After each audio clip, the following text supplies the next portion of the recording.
thoughts never felt intrusive, because he never thought one thing that he would not say aloud or put into action. Perhaps I only felt guilty reading the others' minds because I knew there were things inside that they wouldn't want me to know.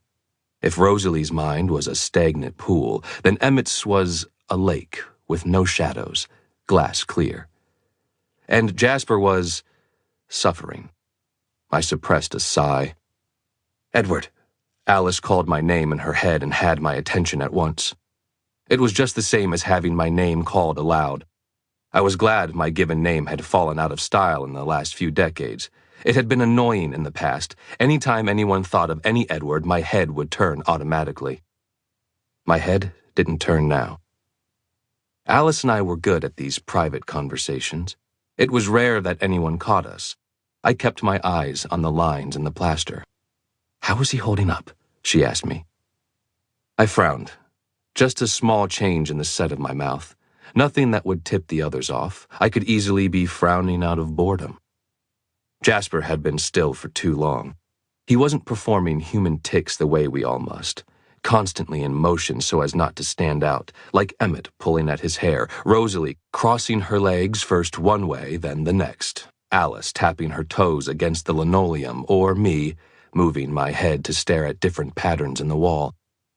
Jasper looked paralyzed, his lean form ramrod straight, even his honey hair seeming not to react to the air wafting from the vents. Alice's mental tone was alarmed now, and I saw in her mind that she was watching Jasper in her peripheral vision. "Is there any danger?"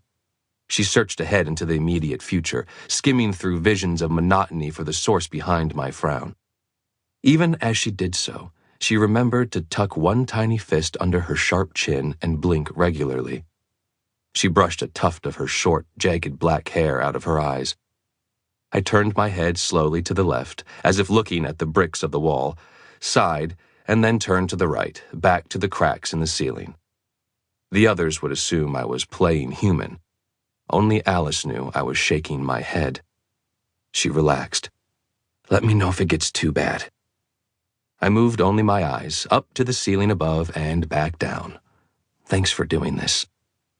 I was glad I couldn't answer her aloud. What would I say? My pleasure? It was hardly that. I didn't enjoy tuning into Jasper's struggles. Was it really necessary to experiment this way? Wouldn't the safer path be to just admit that he might never be able to handle his thirst as well as the rest of us could, and not push his limits? Why flirt with disaster? It had been 2 weeks since our last hunting trip. That was not an immensely difficult time span for the rest of us. A little uncomfortable occasionally if a human walked too close, if the wind blew the wrong way. But humans rarely walk too close. Their instincts told them what their conscious minds would never understand. We were a danger that must be avoided. Jasper was very dangerous right now. It did not happen often, but every now and then I would be struck by the obliviousness of the humans around us. We were all so accustomed to it. We always expected it, but occasionally it seemed more glaring than usual. None of them noticed us here, lounging at the battered cafeteria table, though an ambush of tigers sprawled in our places would be less lethal than we were. All they saw were 5 odd-looking people, close enough to human to pass. It was hard to imagine surviving with senses so incredibly dull. At that moment, a small girl paused at the end of the closest table to ours, stopping to talk to a friend. She tossed her short, sandy hair, combing her fingers through it. The heaters blew her scent in our direction. I was used to the way that scent made me feel, the dry ache in my throat, the hollow yearn in my stomach, the automatic tightening of my muscles, the excess flow of venom in my mouth.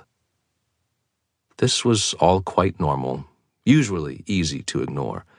It was harder just now with the reaction stronger, doubled as I monitored Jasper. Jasper was letting his imagination get away from him. He was picturing it, picturing himself getting up from his seat next to Alice and going to stand beside the little girl, thinking of leaning down and in as if he were going to whisper in her ear and letting his lips touch the arch of her throat, imagining